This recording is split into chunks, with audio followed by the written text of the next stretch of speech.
Hello বন্ধুরা, চলো আজকে কি রান্না করি সেটা তোমাদের সাথে আজকে শেয়ার করি। তো এই দেখো, আমি এখন চলে এসেছি টাটকা টাটকা শাক কাটতে, লাল শাক। তো এটা আমি এখন কেটে নেব ভালোভাবে। আর এটা আমি রসুন দিয়ে করব। তো আমাদের ঘরের সামনে বাজার এসেছিল, তো শাশুড়ি মা ঘরের সামনে থেকেই লাল শাক নিয়েছে। তো এখন আমি কাটতে বসে গেছি শাক।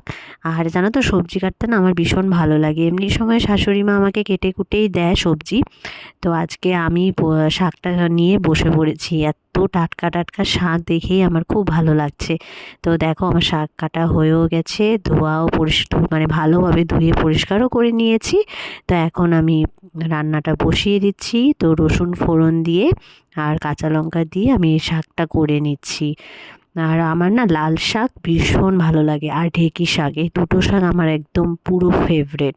তো তোমাদের কোন কোন শাক ভালো লাগে আমাকে জানাবে। আর শাক খাওয়া তো খুবই ভালো। তো আমার ভীষণ ভালো লাগে শাক খেতে। আর এদিকে ভাতও বসিয়ে দিয়েছি। তো ফটাফট রান্নাগুলো করে নিচ্ছি।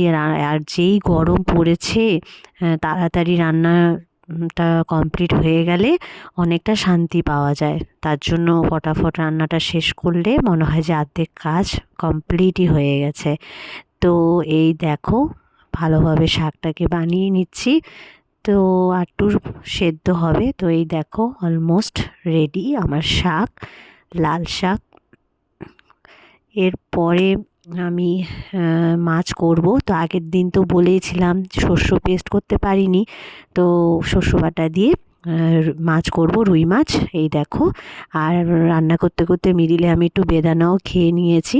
তো এই দেখো, শস্য বাটা দিয়ে রুই মাছ করেছি। তো চলো, টাটা।